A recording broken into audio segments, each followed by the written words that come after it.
오늘 준비한 이제 마지막 세션입니다. 측정 솔루션 분야인데요. 경기과학기술대학교 김영주 교수님이 발표해 주신 인더스트리 4.0이 측정 현장에 미치는 영향 및 대응 방안에 대해서 한번 같이 시청하시겠습니다.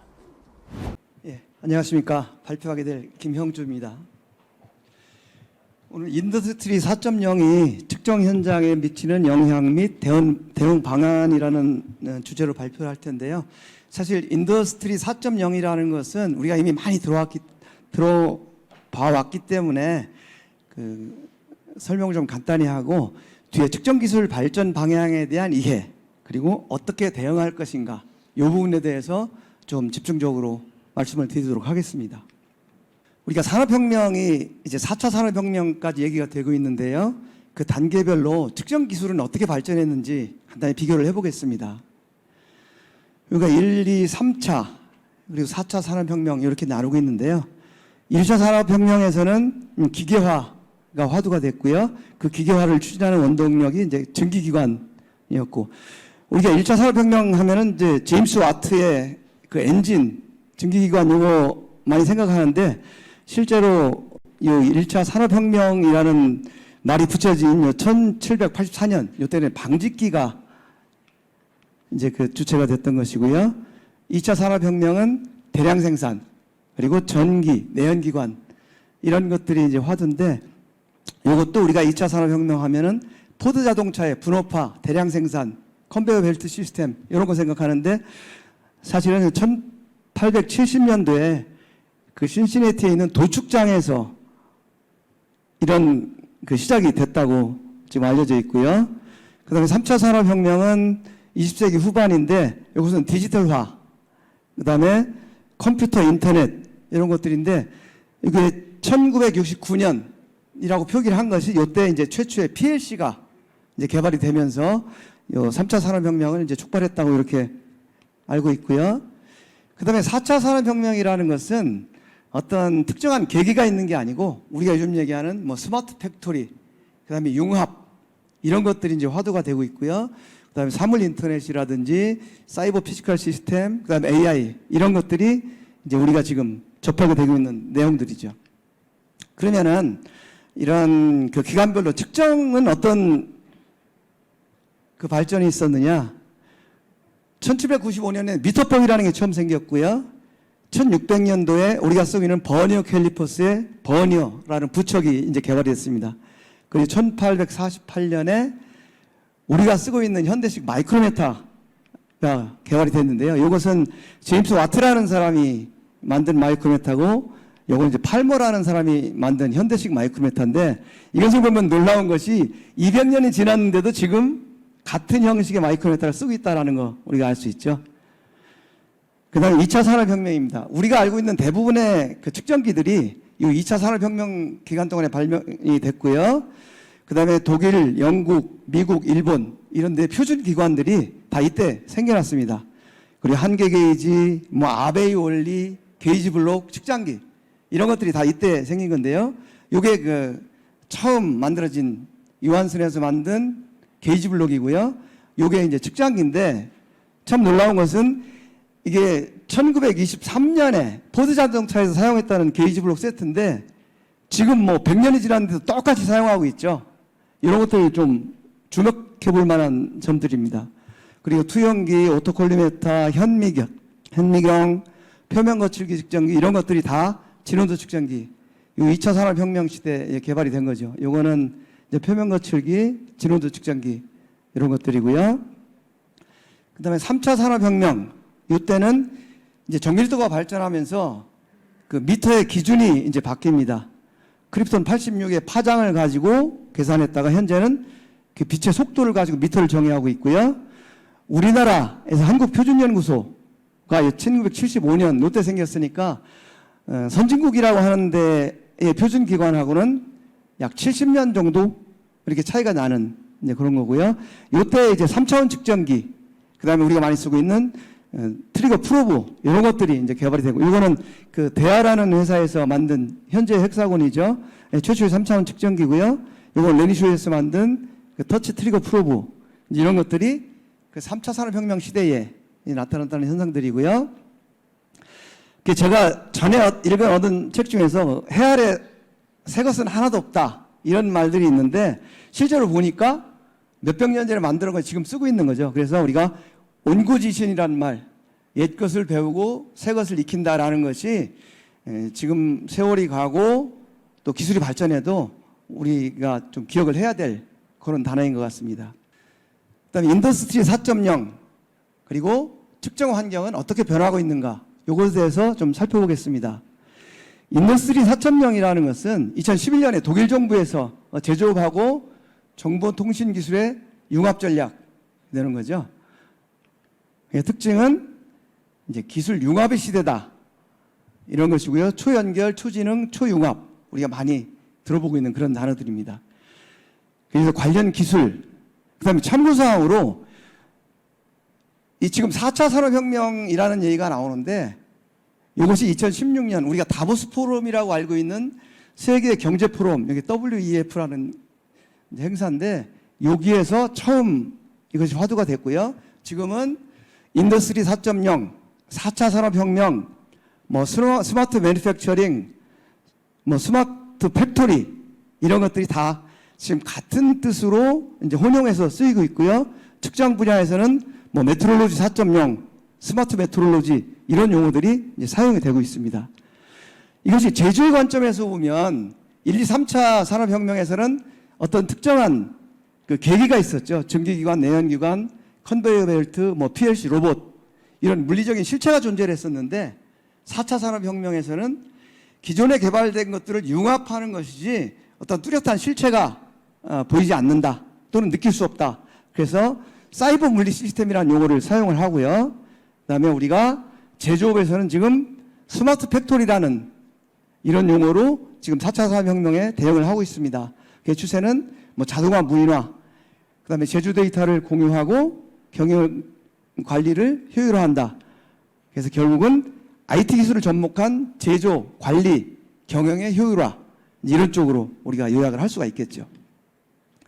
그러면 측정이라는 관점에서는 어떤 변화가 있느냐? 측정의 방향은 분명히 변화가 있습니다. 앞에서도 여러 가지 그 발표가 나왔지만 측정실에 모든 제품을 가지고 와서 측정하던 것을 이제 가공 현장에서 측정을 하고 그다음에 아날로그가 디지털로 바뀌고 이제 여기 지금 정반 측정 방식이라고 표현을 했고 좌표 측정 방식이라고 표현을 했는데 이건 뒤에서 또 좀 자세히 알아보겠습니다. 그리고 데이터가 전부 공유된다. 이런 것들이고요. 그러면 4차 산업혁명하고 우리 측정 기술이 발전하고 어떤 관계가 있느냐? 지금 생각해 보면 이런 측정 방법이 바뀌고 디지털로 변화를 하고 데이터가 공유되고 이러한 그 추세가 과연 4차 산업혁명이라는 이것 때문에 생긴 거냐? 아니면 우리가 일반적으로 그냥 기술 발전이 쭉 이루어지는 추세냐? 이거 좀 생각을 해봐야 되겠죠. 그런데 어떤 건 간에 그 스마트 팩토리라는 것을 구축함으로 인해서 이러한 변화를 촉진시키고 체계화시킨다라는 것은 분명합니다. 그래서 우리가 4차 산업혁명이다, 뭐 인더스트리 4.0이다 이런 추상적인 개념보다는 현재 측정 기술 발전이 어떻게 이루어지고 있고 그 추세를 정확하게 이해하고 이것이 4차 산업혁명, 스마트 팩토리 이런 것들하고 어떻게 연결되는지를 정확하게 이해하는 것이 중요하다라고 말씀드리고요. 자동화라는 관점에서 가공 및 측정은 어떻게 변하느냐. 참고로 측정은 항상 가공 뒤를 따라갑니다. 왜냐하면 가공은 물건을 만들어내는 거고 측정은 그 만들어낸 물건을 가지고 뭔가를 데이터를 내는 거기 때문에 물건이 없으면 측정을 지금까지 안 해왔죠. 그래서 가공에서 수동 가공이 자동 가공이 되고 그 다음에 이것이 자동화 라인이 되고 측정 마찬가지로 수동으로 측정하던 것이 이제 대표적으로 3차원 측정기를 통해서 자동 측정이 이루어지고 이것이 측정 제조 라인으로 이제 통합이 되고 이런 과정인 것이죠. 그러면 측정 자동화 현장에서 어떻게 이루어지고 있는지 간단한 동영상을 한번 보도록 하겠습니다. 이것은 지금 두 가지인데요. 하나는 가공기하고 측정기 사이에 로봇이 개입이 돼서 자동으로 제품을 옮겨주고 측정하고 또 가져가고 하는 이런 과정이고요. 그리고 또 한 가지는 제조 라인에 측정기가 통합이 돼서 지금 여기 보시면은 이 뒤쪽에 측정기가 있습니다. 여기서 제품이 들어가면 여기서 측정을 하고 이제 수출을 하는 이런 과정인데요. 이런 두 가지 형태로 우리가 나눠서 이제 생각을 해볼 수가 있는 거죠. 지금 이 동영상에 이제 그런 것들을 보여주고 있는 것이고요. 앞으로 자동화는 이런 추세로 이제 갈 거다라는 거고요. 그 다음에 지금 각각 가공을 하던 것, 각각 측정을 하던 것이 어떻게 그 복합화가 되겠냐, 이런 부분도 생각해 봐야 되겠는데요. 먼저 가공으로 보면 우리가 대표적으로 터닝이다, 밀링이다. 그러니까 원통형 회전체는 선반 가공, 그 다음에 각형은 밀링 가공. 이런 개념으로 가공을 해왔는데 이제는 한 기계에서 터닝, 밀링이 이제 같이 이루어진다. 그래서 뭐 장비 이름도 뭐 턴밀 또는 밀턴 이런 식으로 붙이는 회사들도 있더라고요. 이런 식으로 점점 복합화가 돼간다는 거죠.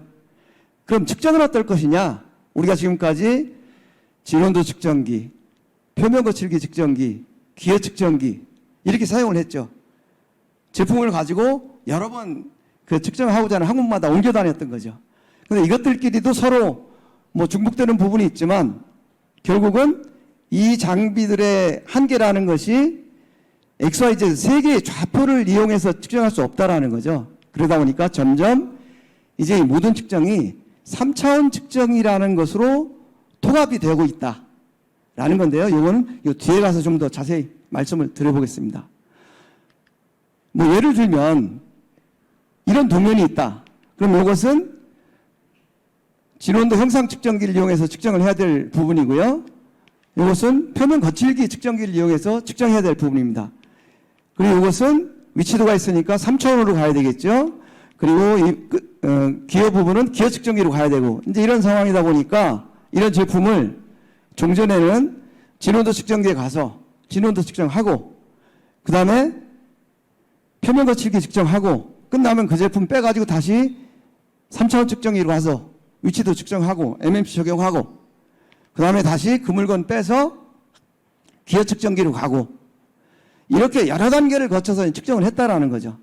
그럼 측정할 때마다 어떤 데이터가 나오면 나중에 이것을 다 모아가지고 하나의 성적서를 작성하는 이런 이제 복잡한 과정들을 거쳤는데 앞으로의 추세는 이렇게 되는 거죠.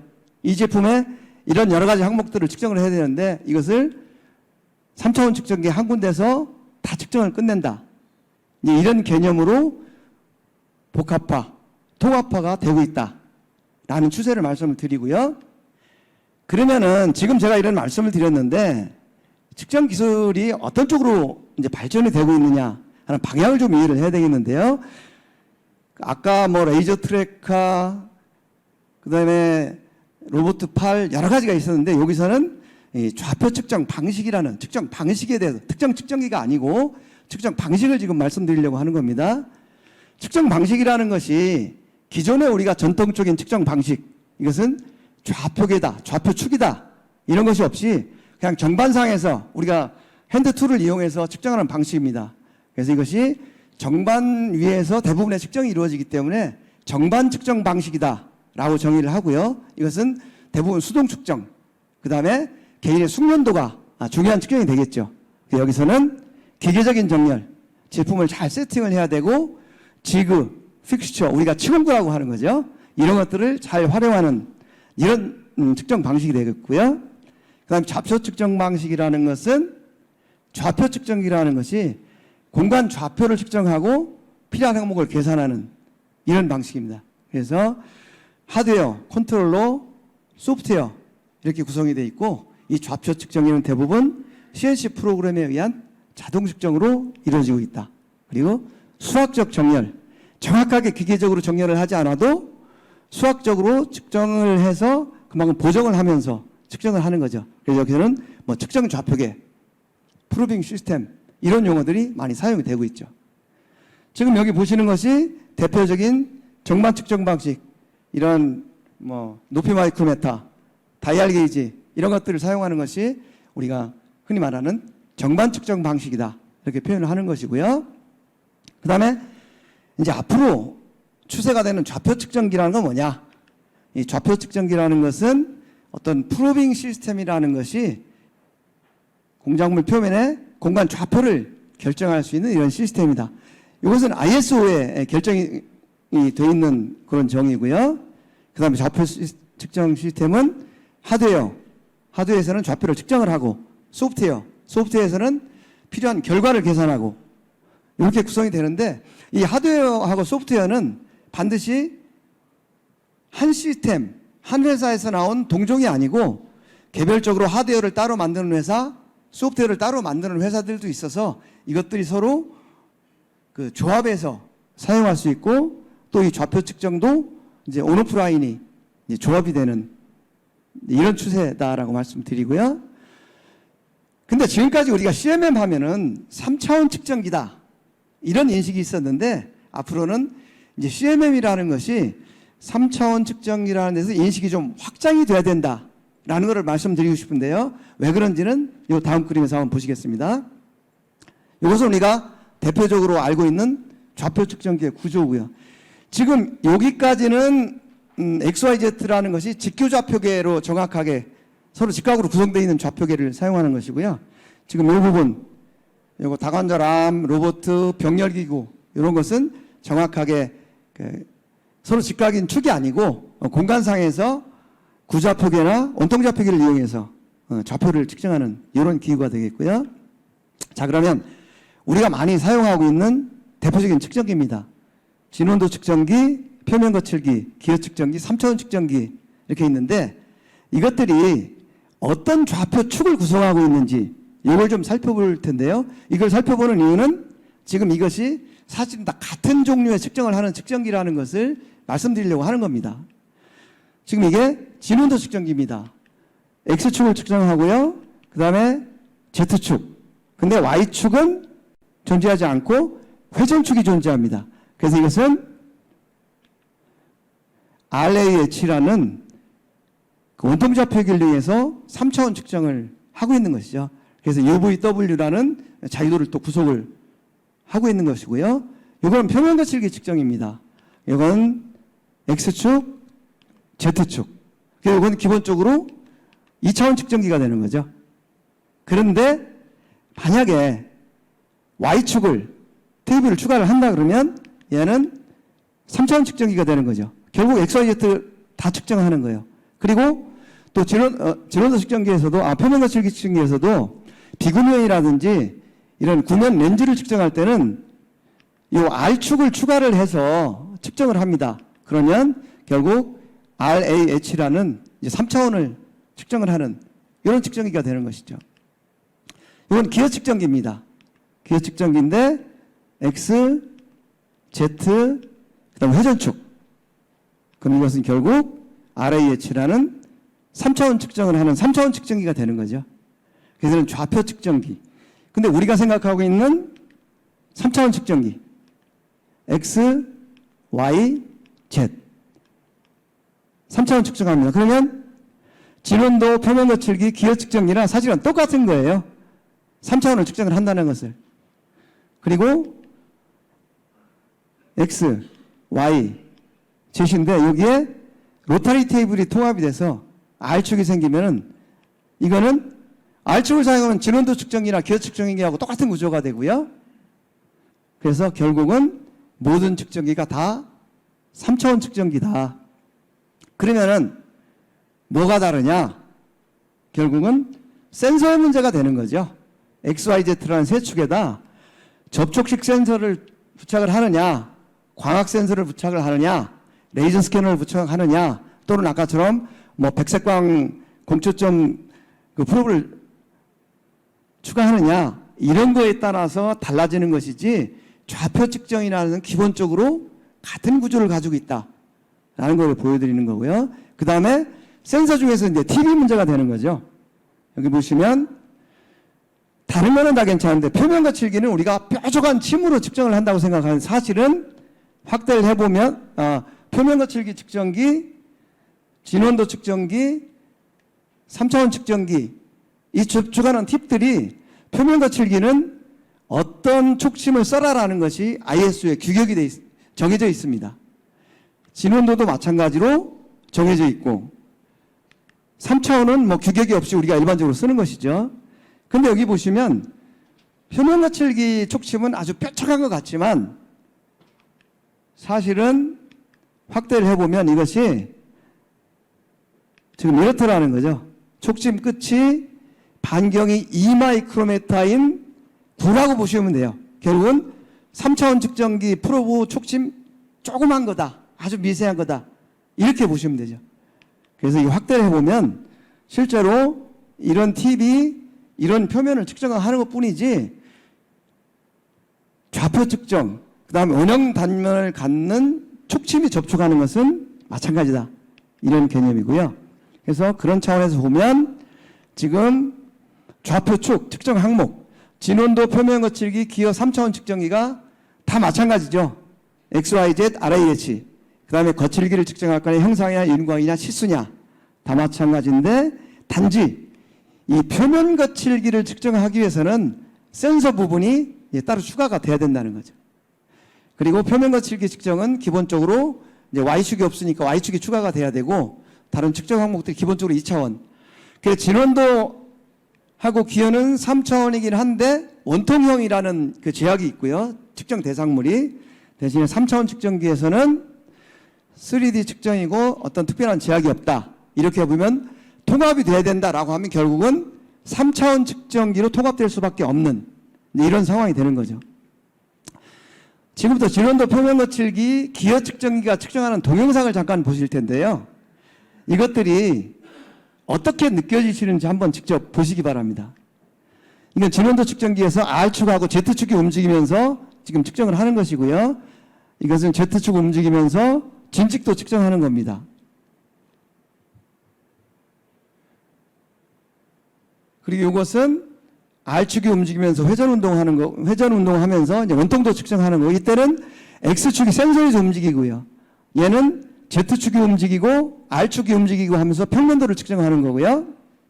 이것은 XZ축이 움직이면서 진직도를 측정하는 겁니다. 이것은 진원도 측정기 끝에 표면 거치기 촉점을 달아서 측정하는 것이고요. 이것은 윤곽을 측정하는 겁니다. 우리가 윤곽 측정은 표면 거치기가 윤곽 측정기에서 한다고 생각을 했죠. 그렇지만 진원도 측정기에서도 똑같은 작업을 하는 거예요. 이건 캠 측정하는 건데 3차원 측정기랑 또 마찬가지가 되는 거죠. 이건 표면 거치기 측정기입니다. 근데 측정하는 모습을 보면 얘는 지금 이 R 값을 치수를 측정하는 거예요. 표면 거칠기하고 기어의 표면 거칠기, 스플레인 함수를 넣어서 거칠기를 또 비교를 하는 거죠. 그다음에 윤곽 측정하고 이렇게 보면 진원도 표면 거칠기 측정하는 다 비슷한 것 같아요. 이건 Y축 추가해서 3D. 이것은 기어 측정기입니다. 기어 측정하고 캠 측정하고 진원도 측정하고 이것이 왜냐하면 좌표축이 같기 때문에 예전에는 생각 안 했던 것도 이렇게 추가하는 거예요. 표면 거칠기까지 측정을 하는 거죠.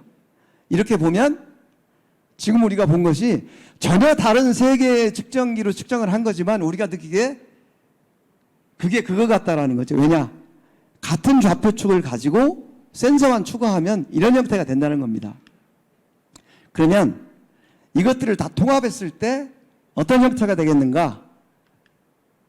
지금 이런 형태가 된다는 거죠. XYZ 축이 움직일 수 있는 3차원 측정기가 치수 측정을 하고 또 뭐 평면도도 측정을 하고 그다음에 기어도 측정을 하고 왜냐하면 축이 같기 때문에 다 가능한 겁니다.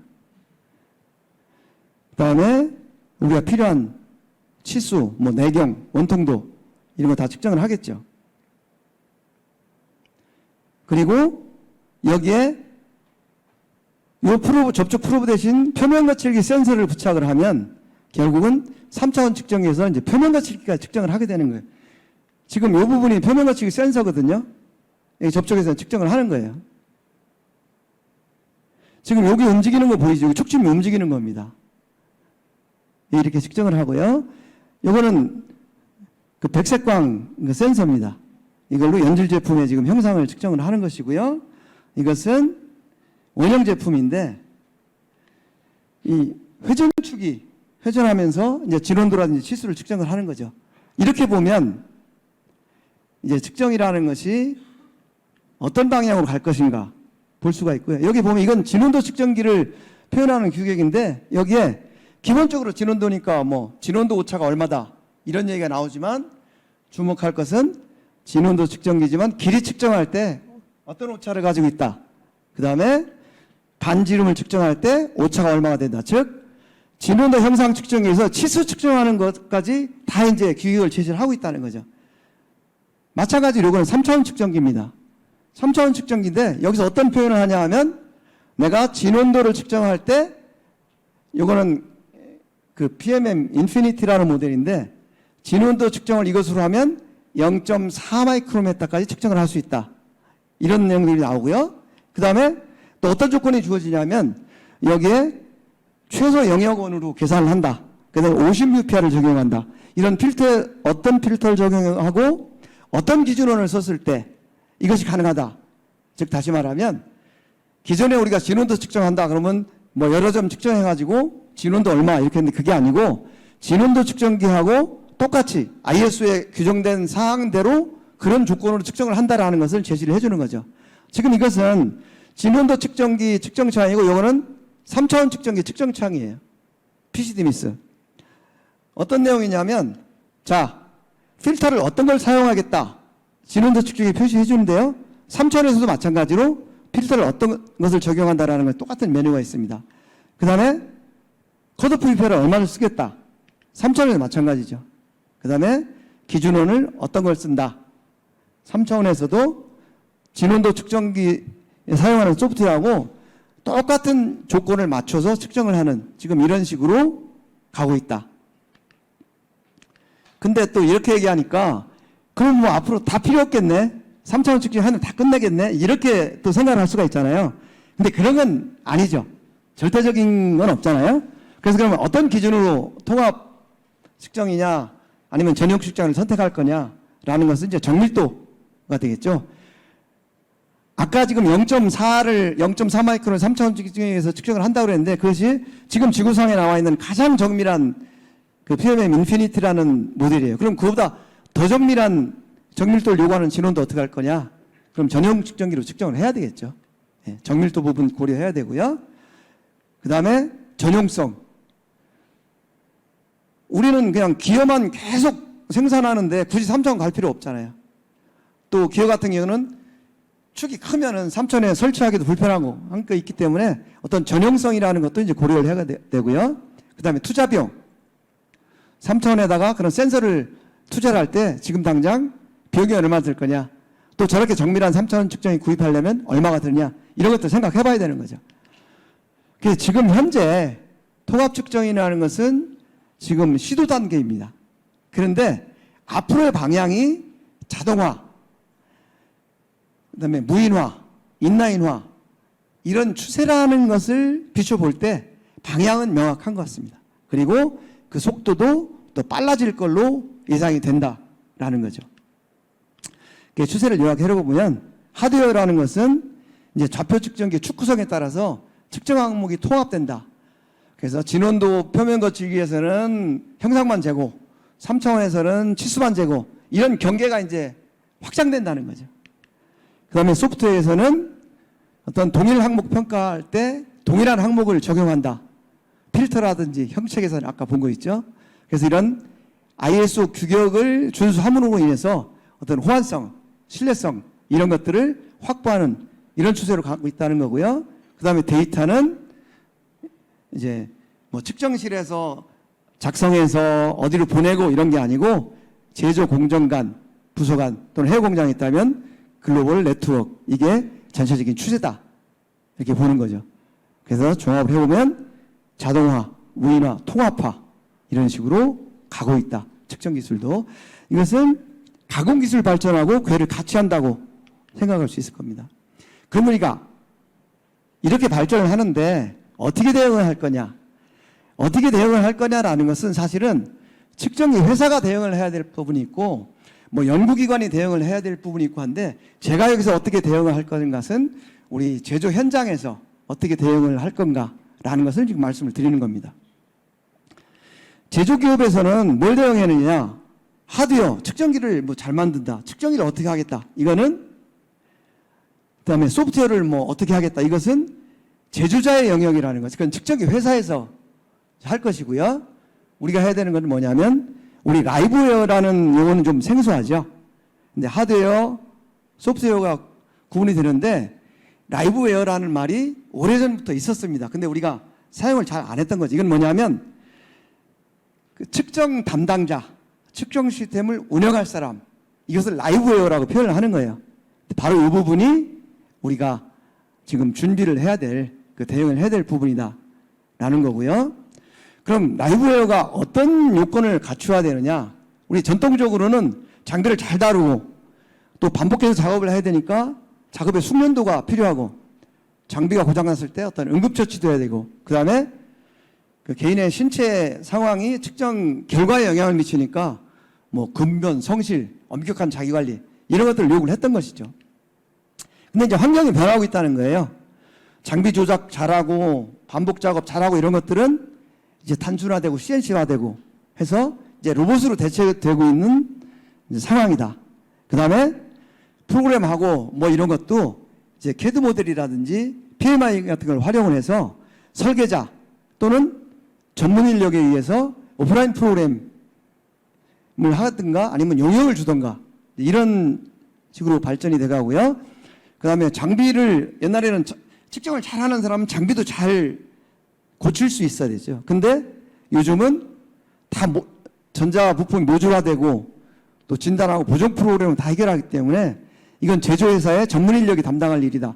오히려 제조회사 전문 인력도 예전에는 장비를 잘 수리하는 기술이 있었는데 요즘은 그 인력들조차도 이제 모듈을 교체하는 쪽으로 가고 있는 그런 상황이죠. 그래서 전통적으로 우리가 요구하던 라이브웨어의 요건은 이제 조금 변하고 있다라는 거고요. 그래서 더 이상 단순 조작자를 요구하지 않는다. 그것은 이제 로봇의 경쟁자가 되기 때문에 이제 그런 거죠. 새로운 요구사항은 어떤 거냐? 이제는 측정기 조작, 단순 작업 이게 아니고 측정이라는 것 자체를 설계를 할 수가 있어야 된다는 거예요. 어떤 측정기에서 어떤 공정으로 측정이 이루어져야 되고 어떤 조건이 적용돼야 되고 하는 측정 공정 설계를 할 수가 있어야 되고요. 좀 더 나가서는 이 측정을 프로그램을 할 때 어떻게 해야 되겠다라는 측정 기능 설계, 그 다음에 뭐 프로그래밍, 시뮬레이션 이런 것들이 이제 기본적으로 요구가 되고요. 그 다음에는 데이터를 분석할 수 있는 능력이 있어야 되겠죠. 측정 결과를 분석해서 가공 공정에 유용한 데이터를 이제 피드백을 시킬 수 있는 이런 능력이 필요하고요. 그 다음에 관련 지식. 측정을 잘하는 사람은 측정기를 잘 다루는 사람이 아닌 거죠. 가공과 설계와 품질 관리 이런 기계공학에 대한 전반적인 지식을 갖추어야 측정을 잘할 수 있다. 이런 거죠. 그래서 앞으로는 로봇에게 작업을 지시하고 측정 데이터를 통해서 가공 공정의 미세한 변화를 판별할 수 있는 이런 능력을 이제 라이브웨어한테 요구하게 되는 거죠. 그럼 뭘 준비해야 되느냐? 제일 중요한 것은 도면 해독 능력. 도면이라는 것은 엔지니어들 간의 의사소통 수단이고요. 그 다음에 GDT라는 것이 국제 간의 공통 언어. 그 다음에 측정 원리. 우리가 측정 설계, 공정 설계하려면 물체의 자유도, 데이텀, 좌표의 개념, 그리고 측정의 기본 원리 이런 것들을 충실해야 되는 거고요. 그 다음에 필터라든지 형체 계산 조건, 거칠기 파라메타 이런 응용 지식 이런 것들을 우리가 준비를 해야 된다. 그리고 관련된 지식들. 그래서 우리는 앞으로 이 라이브웨어는 로봇의 경쟁자가 아닌 그 로봇의 지배자가 될 준비를 해야 된다라는 거죠. 이 부분 다시 한번 강조하고 싶습니다. 이거 난센스 돌발 퀴즈를 제가 하나 준비를 했는데 저 지금 고민해서 막 정말 했는데 해놓고 나니까 약간 그 썰렁개그 비슷한 게 돼가지고 여러분들 어떻게 느끼실지 모르겠어요. 1963년에 우리나라에서 그 소개가 돼가지고 대입 수험생을 둔 부모들 고등학교 좋은 데 가야 대학교 좋은 데 간다 학부모들이 그 신경이 곤두서 있잖아요. 그래서 비상한 관심을 모았던 세계적인 고등학교 여러분들 이거 기억하시나요? 무슨 고인데? 예, 이거 알파고예요.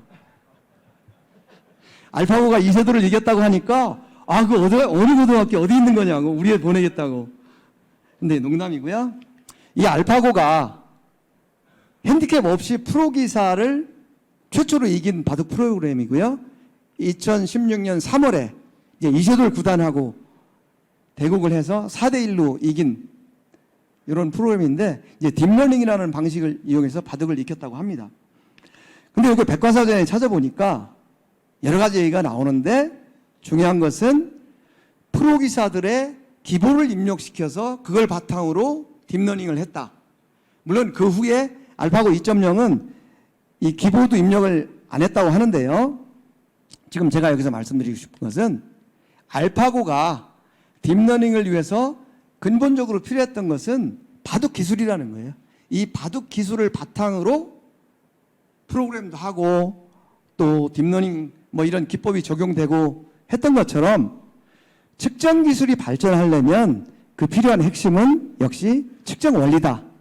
그래서 이것을 우리가 잘 공부를 해야 된다. 준비를 해야 된다라는 거고요. 요거는 그것을 달성하기 위해서 어떻게 교육을 하고 있느냐는 하나의 예시인데요. 이거는 제가 가르치고 있는 학생들이 지금 배우고 있는 과목입니다. 1학년 때는 기계 제도, 정밀 측정 기초, 실습 기초 이런 것들을 배웁니다. 그 바탕 위에 이제 응용 측정, 공차 해석 이런 것들 2학년 때 배우고요. 그 바탕 위에 이제 3차원 측정을 배웁니다. 이렇게 기본을 바탕으로 점점 심화를 시키는 거죠. 그리고 나서는 이 측정기 전체를 통합해서 어떻게 운영할 것이냐, 어떤 원리가 적용되냐는 통합 측정 시스템 이런 것들을 배우고요. 그 다음에 기계 공작법이라든지 설계라든지 캐드캠, 품질 이런 것들을 같이 배워서 결국은 이 측정 설계를 할 수 있는 인력을 양성하는 이런 커리큘럼을 가지고 이제 라이브웨어를 지금 양성을 하고 있는 거죠. 자, 그럼 라이브웨어를 양성하는 방법은 어떤 게 있느냐? 가장 기본적인 것은 회사 내에서 OJT를 통해서 현업을 통해서 이제 선임자한테 배우는 방식이죠. 이것은 가장 효율적인 방법이 될 수가 있는데 또 단점이라고 그러면 그 선임자의 지식이 단편적이고 만약에 부정확하다 하면 그것이 또 전달될 오해가 있는 거죠.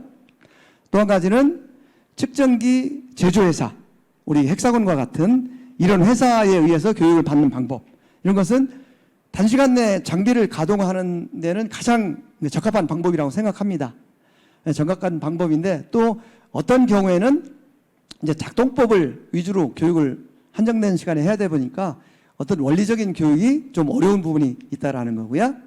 그 다음에 전문적인 그 교육기관에 위탁을 해서 양성을 하는 방법이 있는데 이런 경우에는 체계적인 이론 및 실기 교육이 가능하고 그렇지만 정말 그 기관이 강사진이 그 전문성이 있느냐라는 것을 또 확인을 해야 되고 그 비용 부담 이런 것도 우리 생각을 해야 되는 부분이고요. 그 대표적인 전문 교육기관 이것은 제가 근무하고 있는 경기과학기술대학교 여기에서는 정밀기계공학과에서 정밀 측정을 전문적으로 가르치고 있습니다. 그래서 3년제 전문학사, 4년제 학사과정이 있고요. 직장인을 위한 야간반 운영하고 있고요. 또 기업체에서 요구하면 그 요구하는 과정에 맞춰서 과정을 개설하고 주문식 교육도 가능하다. 그리고 경기도 안성에 한국폴리텍 대학 반도체 융합 캠퍼스라는 데가 있습니다. 이것은 옛날에 안성폴리텍 대학입니다. 여기서 2년제 그 전문학사 과정 주간만 운영하고 있고요. 그 다음에 연수기관은 대표적으로 중소기업연수원 그리고 한국계량측정협회 이런 곳에서 그 단기 과정을 운영하고 있으니까 혹시 필요하신 분들은 나중에 확인을 하시고요. 그 다음에 제가 유용한 사이트를 좀 3개를 알려드리려고 하는데 국가표준 통합정보 시스템이라는 데가 있어요. 여기에 가면 국제규격 그 다음에 한국 규격 이걸 전부 무료로 검색을 할 수가 있는데 예전에는 KS 규격과 ISO 규격이 따로 있었어요. KS, GS, 뭐 ASME, ISO 따로 있었는데 지금은 여러분들 이미 다 알고 계시겠지만 ISO 규격을 그대로 받아들여서 KS로 사용하고 있어요. 그건 왜 그러냐면 표준이 서로 다르면은 혼선이 생기잖아요. 그래서 어느 나라의 규격이 잘 돼 있다. 그러면 ISO에서 그것을 채용을 해가지고 그것을 다시 전 세계로 전파를 하는 이런 방식이죠. 그래서 지금 그 규격 번호를 보면 예전에는 KSB, 예를 들면 3차원 측정이면 KSB 뭐 얼마 이렇게 돼 있는데 요즘은 KSB, ISO 이렇게 나갑니다. 그러면 그 KS하고 ISO가 같은 규격이고 우리는 단지 번역해서 쓴다는 이제 그런 거고요. 여기는 국가 규격이고 그 다음에 측정학 교실이라는 카페가 있는데 여기서는 이제 체계적으로 그런 측정 교육을 하기 위해서 그 내용물을 올려놓은 곳이고요. 그 다음에 기하공차 해석 및 측정 실무라는 카페가 있는데 여기에서는 그 현장 실무에 관한 이 측정학 교실은 주로 이제 기초 그 교육에 관한 것이고 이 측정학 기하공차 해석 및 실무 여기에서는 현장 실무자들 간에 필요한 것들을 서로 교류할 수 있는 이런 사이트가 되겠고요. 그 다음에 이제 제가 여러분들한테 말씀드리려고 했던 거는 여기까지고요. 마지막에 잠깐 그 학교 소개를 좀 하도록 하겠습니다.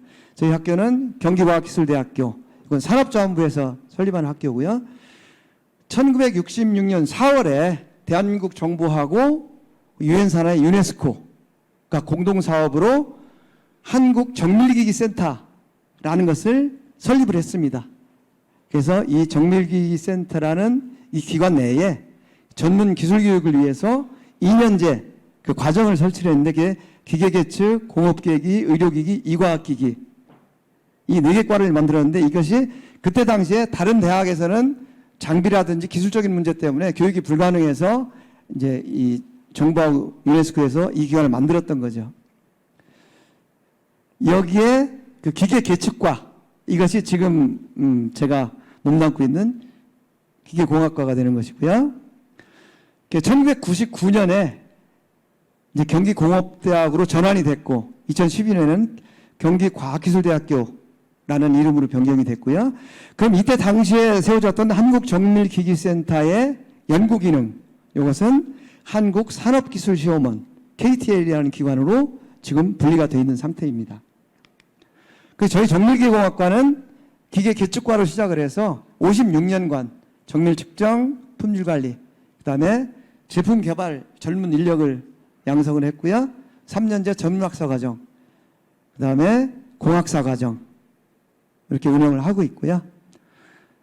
그다음에 학과 내에서 그 측정 전문 기업인 고정밀 계측센터라는 것을 설치를 해서 그 재학생들이 실무 연수를 할 수 있는 기회를 이제 주고 있습니다. 이게 내년부터는 이제 기계공학과로 학과 이름이 변경이 될 예정이고요.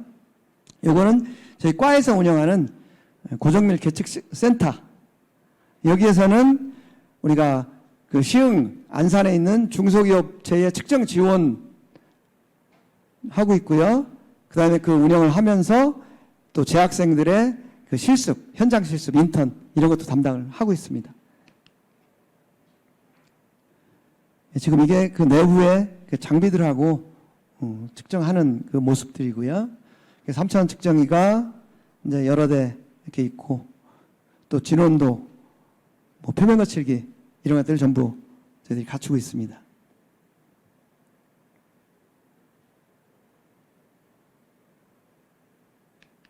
이거는 그 3차원 측정 실습실 여기에 이게 시뮬레이션 할 수 있는 30대의 시스템을 갖춰놓고 먼저 시뮬레이션을 통해서 연습을 한 다음에 이제 측정 현장으로 가서 직접 시뮬레이션 한 것을 이제 실습을 하는 그런 게 되죠. 여기 지금 헥사곤 장비도 보이고 있죠. 이것도 같이 저희가 활용을 잘 하고 있습니다. 예, 여기까지 말씀을 드렸고요. 지금 이것은 엊그저께 발사했던 성공한 그 누리호입니다. 이 누리호가 발사 성공을 하면서 우리가 많은 자부심을 가지고 또 이것을 개발하는데 고생한 많은 사람들이 격려를 받고 했는데요. 사실은 표면적으로 나타나 있는 그 바닥에 그 기초에 결국 측정이라는 것이 있어서 그 측정 데이터를 기반으로 조립되고 발사되고 성공할 수 있다라는 걸 말씀드리고 싶고요. 여기는 지금 그 켈빈 경이라는 사람이 한 말을 잠깐 소개를 했는데요. 이 켈빈 경이라는 사람은 그 영국의 수학자입니다. 우리가 그 SI 기본 단위 할 때 온도 단위가 켈빈이죠. 켈빈도 K. 이 켈빈 그 도 절대 온도를 만든 사람인데요. 이 사람이 한 말 중에서 이런 얘기가 있어요. 우리가 어떤 것에 대해서 이것을 측정을 할 수 있고 이것을 수치로 표현할 수 있다라고 한다면 그것은 제대로 된 지식을 가지고 있는 것이다. 하지만 측정을 할 수 없고 자기가 안다고 하는 것에 대해서 수치적으로 표현을 할 수 없다면 그 지식은 불충분한 거다. 이런 얘기를 했거든요. 이것은 우리가 하는 측정이라는 것이 잘 표도 안 나고 사실은 경영자나 관리자의 인식에 따라서 하찮게 여겨질 수도 있어요. 그렇지만 이 수치, 측정 이것은 모든 것에 기반이 된다라는 걸 우리가 생각하고 측정을 담당하시는 분들 자부심과 사명감을 가지고 일을 해주셨으면 좋겠고요. 여기 경영자나 관리자 되시는 분들은 이러한 중요성을 오늘 계기로 해서 다시 한번 인식을 해주셨으면 고맙겠습니다. 예, 감사합니다.